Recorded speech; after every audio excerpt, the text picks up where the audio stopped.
Welcome to the Blockbusters and Birdwalks podcast.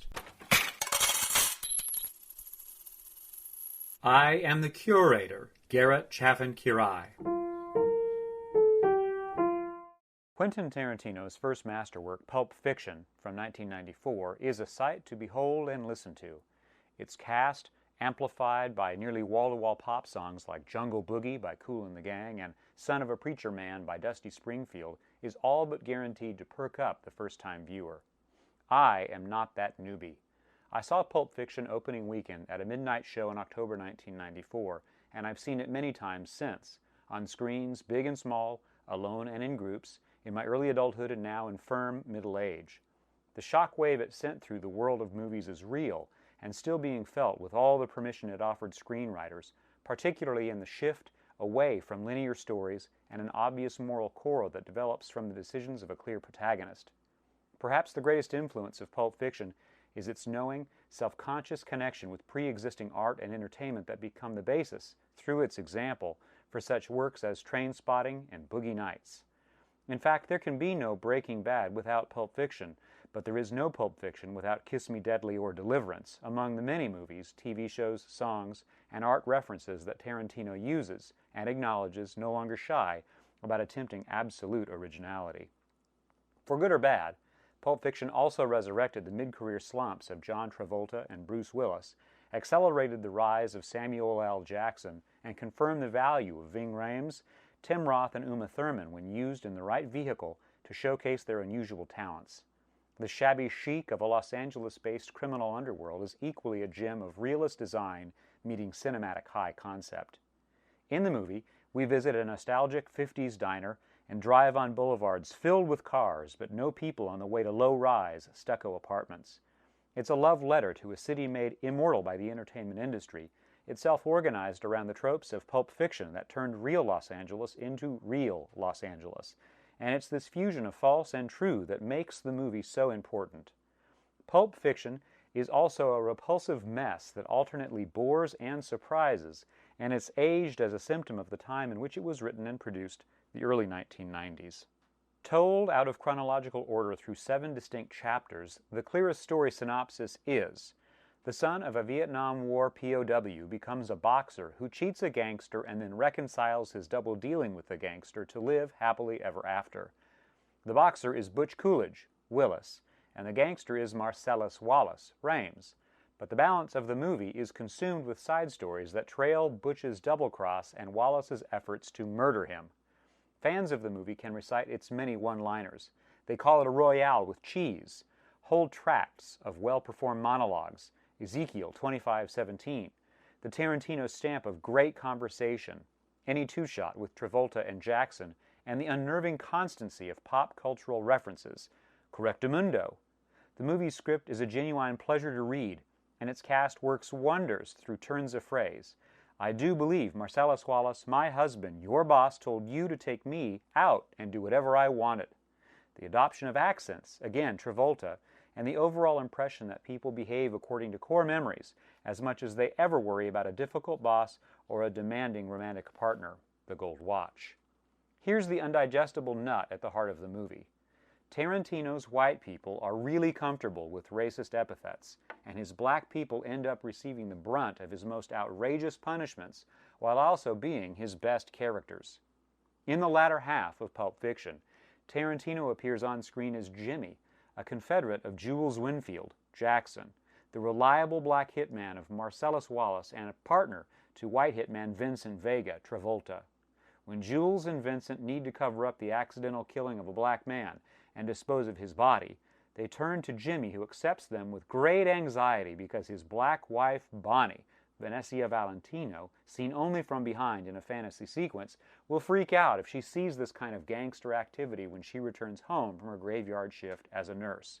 Importantly, Bonnie may be the niece of Marcellus Wallace, making Jimmy part of the criminal family that Wallace controls. Regardless, Jimmy feels very comfortable offering coffee to Jules and Vincent before speaking directly to Jules, an armed killer with a Jerry curl in the following blunt, racist way. Did you notice a sign in the front of my house that said dead nigger storage? No, I didn't. You know why you didn't see that sign? Because it ain't there, because storing dead niggers ain't my fucking business, that's why. For many years, our society has struggled with how to judge epithets among in-group speakers while policing that access among out-group racists. Meaning, white folks who once ruled the culture in all its rhetorical wordplay have yielded somewhat to black folks who have modified our social experience that dots the music, TV, and movies of the last generation.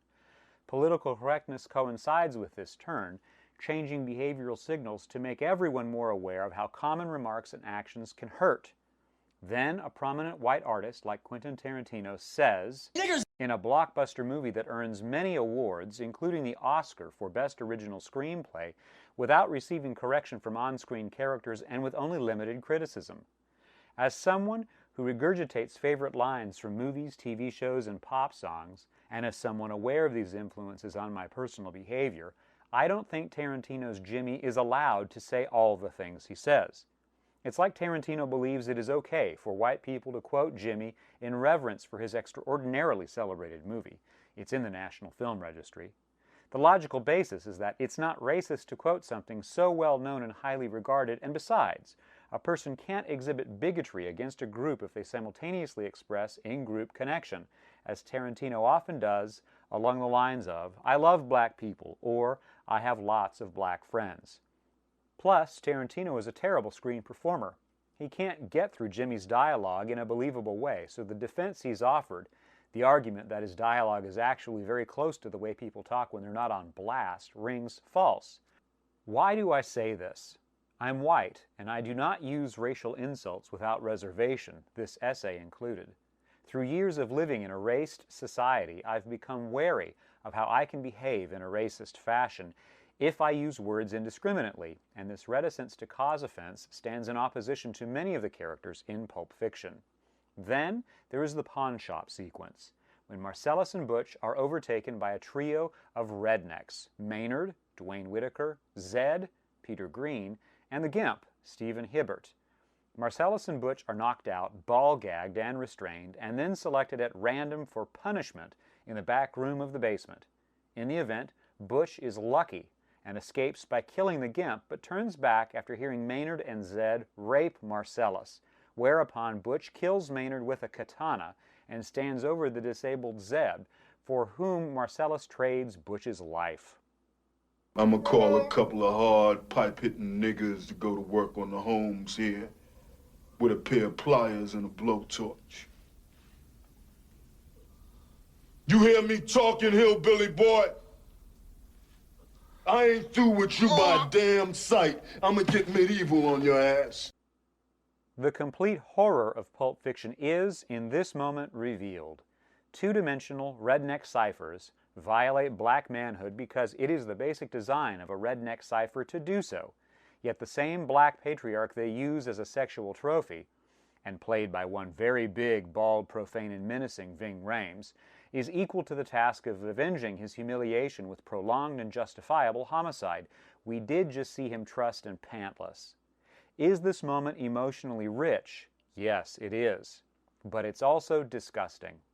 Black people and black culture generally are used in this sequence to receive pain and violence, but these same black people and the black culture they represent are also signals of influence. Everyone works for Marcellus in one way or another, and everyone is scared of him. Even so, Jules, as Marcellus's lieutenant, is assailed by Jimmy's insults. Dead nigger storage. While Marcellus is sexually violated in much the same way that black culture is strip-mined to lend Butch his cool, as in this line of dialogue earlier spoken by Marcellus that Butch repeats while beating up Marcellus, the white guy overpowering the black guy before they are both captured in the pawn shop. Feel that sting, big boy, huh? That's pride fucking with you, see? You gotta fight through that shit. Our allegiance among these characters shifts on the basis of our pre-existing racial identity, our knowledge of pop culture and storytelling conventions, and our willingness to tolerate the profane and the ugly. We can't like Butch without acknowledging that he's a white criminal without loyalty or a code, and we can't like Marcellus because he's the black kingpin who wants Butch dead. But we can agree that seeing Zed die is appropriate because we just watched Zed, the most archly white character imaginable, rape Marcellus, while we listen to the saxophone solo from Comanche by the Revels. Pleasure in Pulp Fiction is constantly twisted around race, racism nerve, and gore.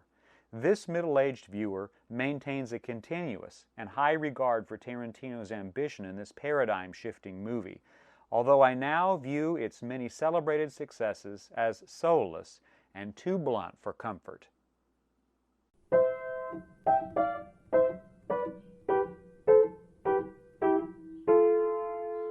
Thank you for listening to the Blockbusters and Birdwalks podcast. My name is Garrett Chaffin-Quiray. Boop boopity doo.